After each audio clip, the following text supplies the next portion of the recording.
This is why you have to be careful in national parks. So in 2016, a man completely dissolved in a hot spring in Yellowstone. A lot of people don't realize these hot springs are near boiling temperatures and a lot of them are severely acidic. And falling in happens more than we realize. It terrifies me so much that I made an entire podcast episode about it that's going up tonight. So it's believed that a 23-year-old man and his sister went into Yellowstone to go hot potting, which is when people secretly hang out in the cooler hot springs. It's like really not allowed in the park. His sister was filming him as he went over to one of the hot springs to reach down and touch it to test the temperature, and that's when he tumbled forward and fell in. A rescue team was able to get there and they saw his body floating in the pool because a fall like that kills you immediately. But a thunderstorm was coming in, so they were gonna have to wait a while to get him out. And by the time they got there, there was nothing left. And unfortunately, this does happen more than we realize. Check out tonight's episode if you're interested in hearing more. This old lady killed so many people. Baba Anushka, she loved chemistry. And when her husband died, she was like, I'm gonna make the house into a laboratory and sell potions. So a bunch of girls came to her and they were like, we don't want our husbands to go to war. And she was like, I can make them really, really sick so they don't have to. And they were like, yeah, do that. So she started getting really, really popular. But then all the girls were like, we actually don't like our husbands. Can you do a little more? And Baba Anushka was like, yeah, I can kill them. So then all the girls were like, oh, we like this. So Baba Anushka made these deadly potions, gave them to the girls gave them to their abusive husbands, and they were dead in like 8 days. And Baba Anushka would do this thing where she'd ask the girls, how heavy is the problem? Which was code for, how heavy is your husband? Because I gotta make sure I put enough in it, mama. She was so successful that she hired a sales agent to go into town and like sniff out people with marital problems. But this one girl fucked it all up. After she killed her shitty husband, she used another potion to kill her new husband's rich uncle. And the police were like, can you explain this? And she was like, it was Baba Anushka. Baba Anushka was like, are you fucking kidding me? But she ended up getting out of jail and then living to 100. Here are some facts that you probably didn't know that one day could save your life. If you're ever being attacked by a monkey, give it any food you have because they're overly aggressive when they're hungry. And if you don't have food, make sure the monkey knows by showing your empty hands. If you're ever cooking and the pan catches on fire, do not throw liquid on it. Instead, use the lid to smother the heat and do not remove it for a few minutes. If someone is smothering you with a pillow, move your head to the side to breathe, and if that doesn't work, play dead. Likely your attacker doesn't know exactly how long they'll need to smother you for, and eventually, they'll give up. To test if a plant is edible, first, smell it. If it smells bad, do not eat it, but if it's fine, you can rub a little bit on your skin, and if you have rashes or hives, don't eat it either. If it's still fine, swish it around in your mouth, and if you have no reaction, try eating a small amount before waiting a little bit and eating more. If you're being strangled by a python, stop trying to pry it off, you're not strong enough. Bite it and poke at its eyes until it gets frustrated and leaves you alone. So I always thought no one ever dies at Disney. Like even if something horrible happens, they get the person off the park so they can always say that no one's ever died there. But then I found out not only is that not true, but a law firm has compiled all of the incidents. I'm going to share a few of them with you, but if you're interested in stories like this, make sure you follow the podcast because tonight's episode's just going to be these stories. So 2 of the park's worst accidents have both happened on the Matterhorn ride. One of them being a woman named Dolly, who in 1984 fell off of one of the back of the sleds onto the rails. At the time, these gondolas used to go into the rides, and so there was actually a family that watched her fall off onto the track. And so the family also saw as there was another car racing towards Dolly. The dad actually screamed at his daughters to cover their eyes, which was for the best because Dolly got hit hard. She got hit so hard that when EMTs arrived on the scene and were going up into the ride, there were park attendants coming down telling them not to look. And so finally, when someone was looking at the car she was in, they noticed that her seatbelt was unbuckled. But it's never been confirmed if she unbuckled her seatbelt herself or if an attendant didn't check her seatbelt well enough and it was never buckled in the first place. So the disgraced former doctor of the U.S. gymnastics team, Larry Nassar, was attacked in prison over the weekend. So if you're unfamiliar, Larry Nassar was a gymnastics doctor, including being the doctor for the U.S. gymnast team. And he is in jail right now because he abused over 260 girls, including Allie Reisman, who is seen here putting the nail in his coffin at his trial. Larry was able to get away with SAing gymnasts for decades because everyone was covering up for him. The US gymnastics team was covering up for him, the FBI got involved, and they lied about witness statements, and then 70 more girls went on to be assaulted. The earliest that Larry can get out of prison is when he is 144 years old, but at this rate, he's not going to make it that long. Because prison is not kind to people who commit crimes like Larry did, and this wasn't the first time he was attacked. Larry was also attacked in 2018 when he was moved into the general population of the prison. And now it seems like something similar happened because Larry got 10 times, suffering hits to the face, neck, and chest, but he is alive. And I know you're watching this and you're probably like, well, why would we be sad about that? Well, the victims don't necessarily want Larry to die by someone else's hand in prison. A statement from a victim today said that she would rather have Larry live out his time in prison because death would just be an easy out for him. This is the scariest tattoo shop in America, the Convent Tattoo in New Jersey. This place is reportedly haunted by over 1,000 ghosts, and it's home to 7 full-size skeletons, hundreds of haunted artifacts, and even serial killer artwork from people like John Wayne Gacy, the killer clown. Employees who have experienced paranormal activity here have actually quit overnight, and we spent the night alone in the building ghost hunting. What we experienced in there was shocking, and I'm about to play you a clip from my latest YouTube video that shows one of the scariest moments that happened right here. The full video's on my YouTube channel. You should definitely check it out if you like spooky stuff. You gonna move a ball? Knock one off. No way. No way.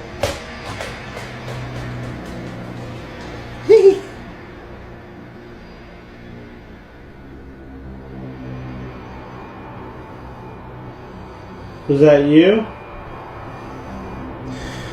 Oh, dude, I just got f***ing anxiety, bro.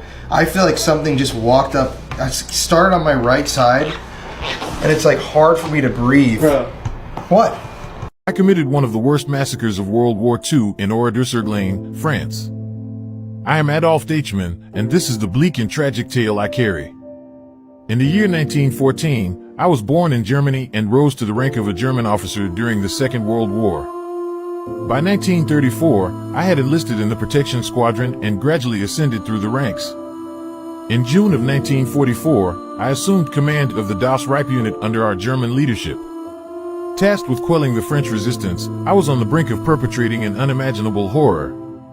On June 10, 1944, I led my team into Border Circle, a tranquil French hamlet. That day, a dreadful terror fell upon its defenseless and entrapped citizens who were helpless against our onslaught. Our orders were to perceive them as terrorists. The men were separated from the women and children in the village square and herded into the church. Upon the signal, the men were pitilessly executed, and the women and children met their end in the blazing church. We, as a unit, spread terror through the streets and homes, leaving behind a village charred to ashes and hundreds of casualties. Justice never found me, as I met my end in the battlefield during the Battle of Normandy on June 29, 1944. Please share in the comments the stories you'd like to hear next.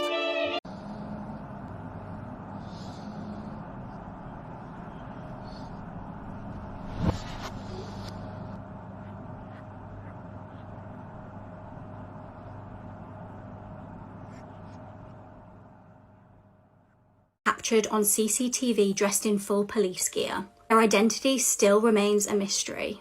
45-year-old Missy Bevers was a mother of 3. She was a fitness instructor who specialised in doing gladiator boot camps for her clients. On the morning of the 18th of April 2016, she arrived at a church in Texas to do one of her classes. However, minutes after arriving, she was killed. Now, the church she arrived at was only 20 minutes away from her house. It was around 4 a.m. that morning that she arrived at the church and she was unloading equipment from her car. Little did she know, someone was already in the building waiting for her. Dressed head to toe in police gear, the mystery figure entered the church at about 3:50 a.m. The person, as you can see, was wearing a helmet and gloves. The only real identifying factor was that their right foot was turned outwardly as they walked. 45 minutes later, Missy's body was found by her horrified clients. She had puncture wounds to her head and her chest.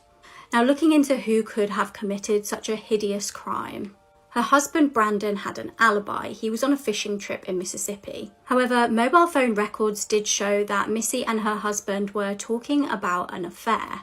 Missy had also received flirtatious messages on LinkedIn. Apparently she had quite a creepy message on LinkedIn and she'd showed one of her friends. Now, this was actually shortly before her death. On April the 22nd, 4 days after her death, her father-in-law Randy did something very strange. He took a woman's top to the dry cleaners that was covered in blood. Now, he said somebody had split up a fight between 2 dogs and it was blood off the dog. Randy also had an alibi too. He was in California at the time of the killing.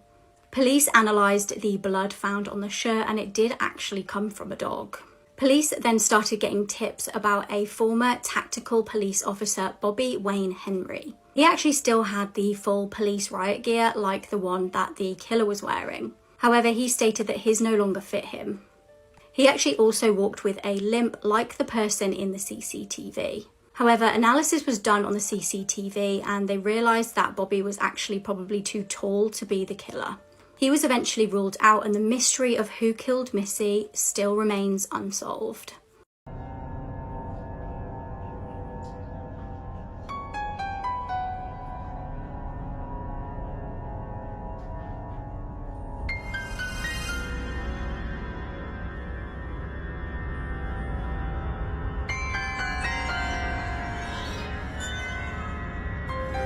I'm truly shocked this man has never been convicted of a crime. This is Bryan Singer, a famous A-list Hollywood film director who's directed movies like X-Men and a bunch of other stuff. If you haven't watched part 1 of this series where we talk about this guy, you should definitely go do that now, but let's pick up where we left off. So it's now the year 2017, a few years ago. Bryan Singer has been accused 3 different times in 3 different lawsuits of acting inappropriately with minors, assaulting them, videoing them, etc. I mean, all you have to do is Google Bryan Singer and all these kind of disturbing pictures pop up. And I mean, just look at his eyes. That's a dead stare if I've ever seen one. It was in 2017 when this man, Cesar Sanchez Guzman, came forward and accused Bryan Singer of assaulting him. This is the 4th lawsuit that was brought against Bryan. He claimed that in 2003, Bryan Singer had assaulted him and drugged him. After this lawsuit was announced, the University of Southern California removed Bryan Singer's name from its campus. And this is where things really hit a turning point. Or do they? Well, a couple years later, Bryan Singer approved a $150,000 settlement with Guzman. Although he never admitted any guilt, he said that this was simply a financial and business decision. He wanted to put this behind him and just finish the issue out. But I do think it's kind of fishy that you would settle a case like this and not fight it if you were purely innocent.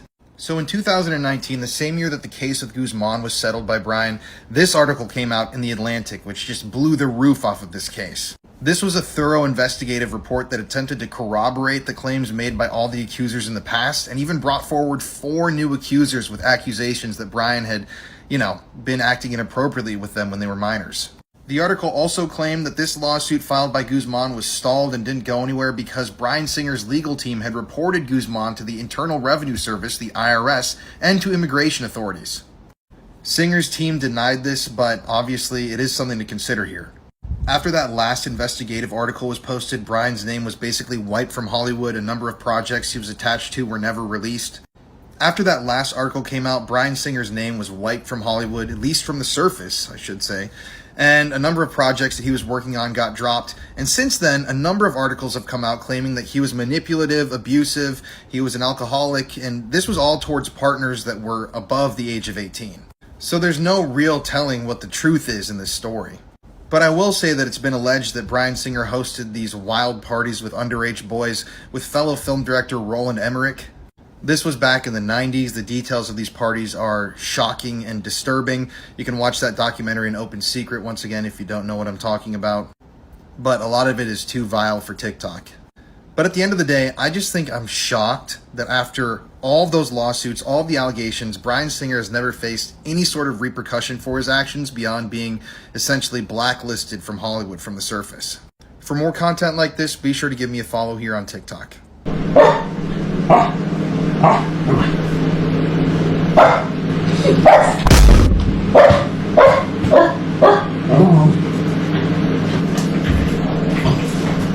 A boy and the rejection led to my death.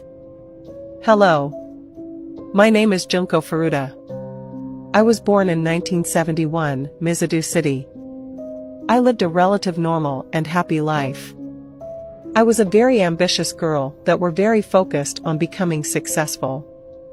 I was known to never drink, party, or do anything illegal. I didn't seem like the type to attract bad boy kind of personality. But one upcoming gang member named Mayano did fall in love with me. And this gang member had connections with Japan's most feared criminal organization, the Yakuza. He asked me on a date, but I was not feeling the same, so I turned him down. The result of my rejection was a fatal one.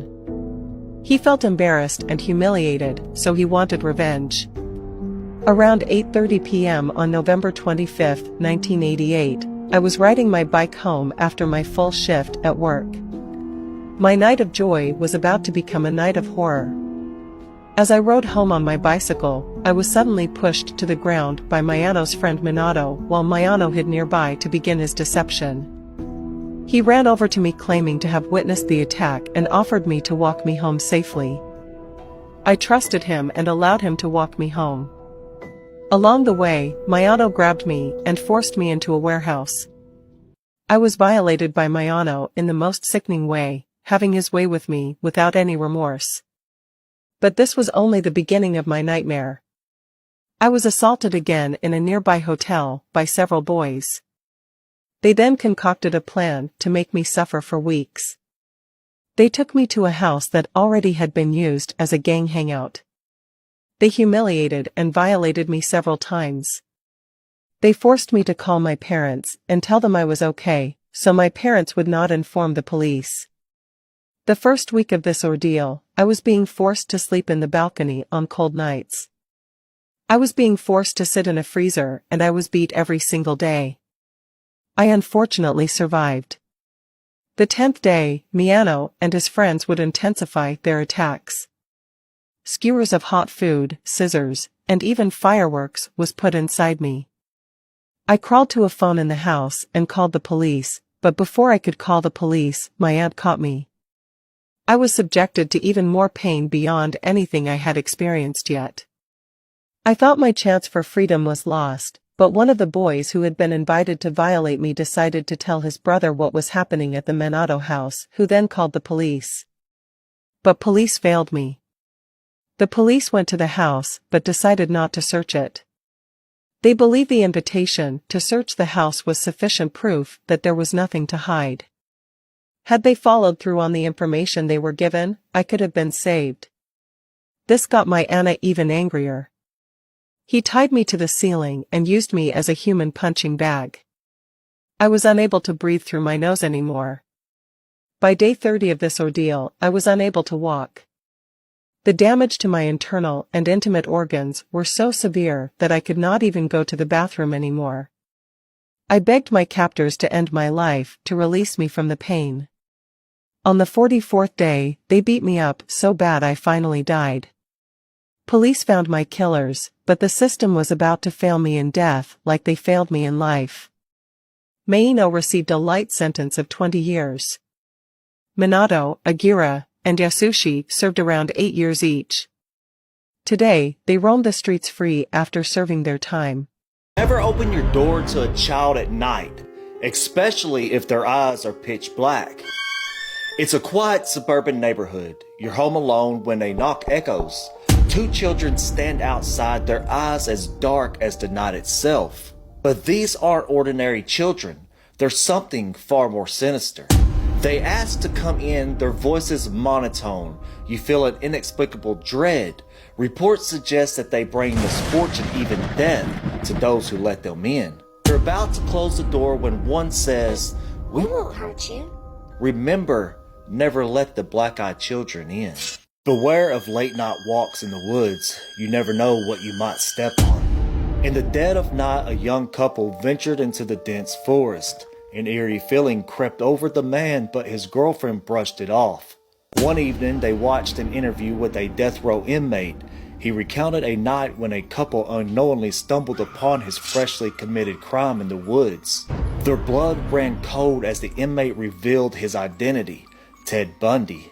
The couple was left haunted, realizing they had walked over a victim's body with a notorious killer lurking nearby.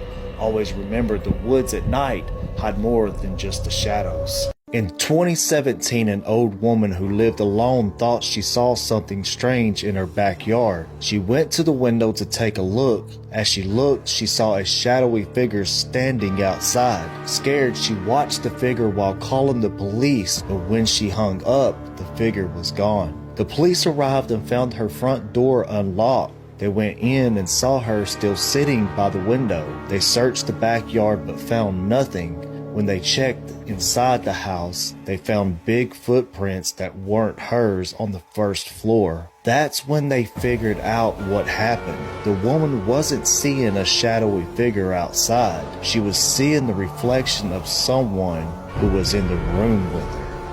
This is Sarah Boone, and she is a 42-year-old woman from Florida. And this is her boyfriend, George Torres. In February 2020, she claimed that her and her boyfriend, George Torres, were playing a game of hide and seek drunk. She suggested that George Torres should get in his suitcase as a joke. He got in the suitcase and she zipped him up. Sarah Broom then claims to have fallen asleep upstairs because she was drunk. At least that's what she told the police. When she woke up the next morning, she found that her boyfriend, George Torres, was dead inside the suitcase. He was in there for so long that he obviously sadly passed away. Instead of calling the police, she actually called her ex-boyfriend. And when he came to the house, he told her she needs to ring the police. So she rang the police and told them everything. But she was lying, because when they checked her phone, they realised the real truth. And that was she intentionally locked him in the suitcase and filmed him begging to get out. Hello. That's my name. Don't wear it out. Be careful what you put in your body.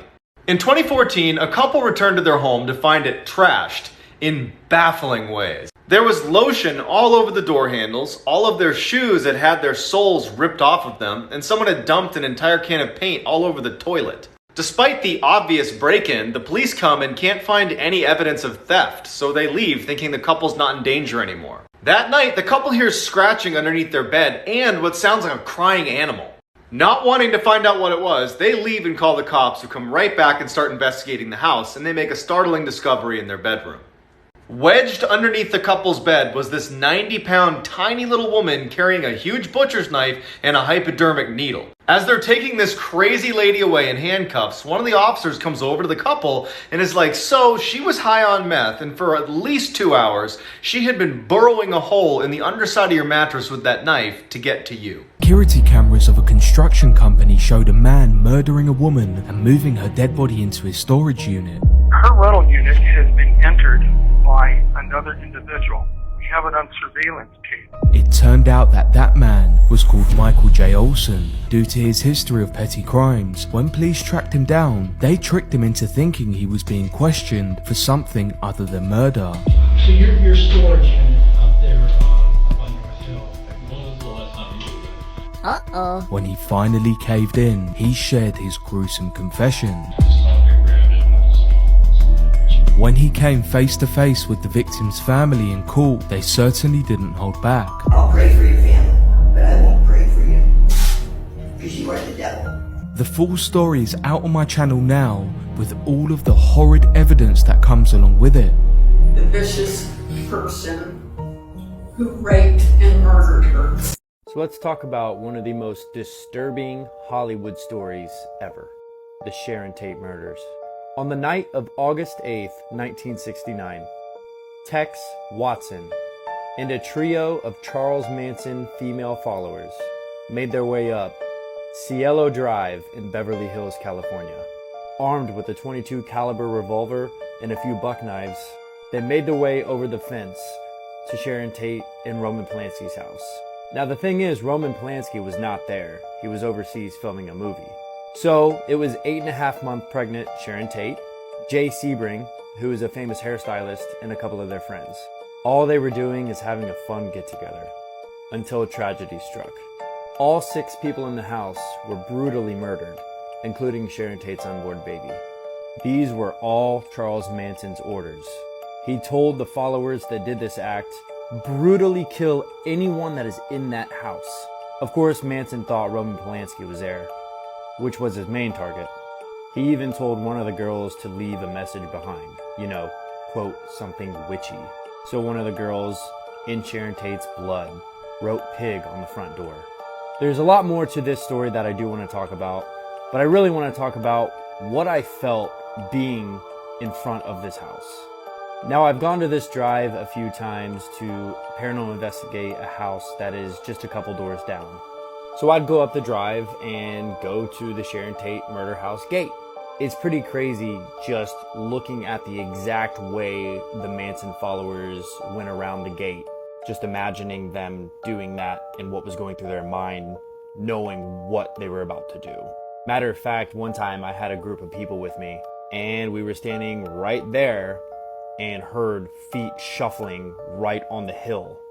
It wasn't an animal, and it definitely wasn't the wind. It was very weird. And of course, the energy is extremely dark. This is the house now. I'm not sure if anybody's paranormal investigated it recently, but man, I would love to. It's so sad to think of this story and think of these innocent people who tragically died and how popular this story is in the entire world. I'm sure it's hard for them to move on to the next place they need to go. Not only do I think their spirits are still there, but there's gotta be a lot of just residual tragic energy glued to those walls. So I get asked this question all the time: what is the scariest book that you have in your collection, or scariest books? And so I put together a list of 5. And the Egyptian Book of the Dead doesn't even make the list. What books do make the list? Here goes. This book is from 1589. It is a book on demonology, written by none other than James I, or King James, the man who would have the Bible printed that carries his name. He wrote a book on demonology and witchcraft in 1589. Next is the most sinister book ever written on witchcraft and demonology, Malleus Maleficarum, or Hammer of the Witches. This book is responsible for the deaths of tens of thousands of people who were accused of witchcraft. It is a 1,000-page witch hunting guide. This was used from about 1500, printed in 1486, from about 1500 to 1750, including the Salem witch trials.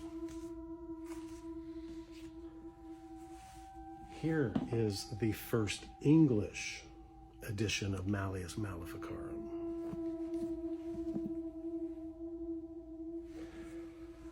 Okay, next, a very small book, but it is called True Black Magic, or The Secret of Secrets, and this purports to be from a manuscript found in the Sepulchre of Solomon.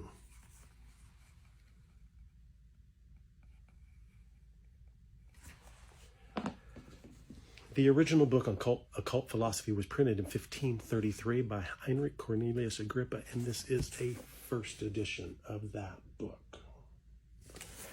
All other books on occult philosophy reference this book. 500 years ago that was printed. And finally, the last item isn't really a book, although it does include a book. It includes a Bible. But this is the contents that came from Charles Manson's prison cell. Now, some of these other books give off a creepy vibe, but just wait. I mean, that's a letter of Squeaky, or a photo of Squeaky Fromm. This is a Bible given to him by one of his members, and he has little clippings from the Egyptian Book of the Dead. There are letters, and I've read these letters from his followers. You can't unread those. And you say, well, how do you know that came from his prison cell? Well, there's his hall pass, his prison pass, inmate Manson. But the most bizarre, the craziest thing are his notes in his own hand, where he tells the story of why he is, or why he is who he was.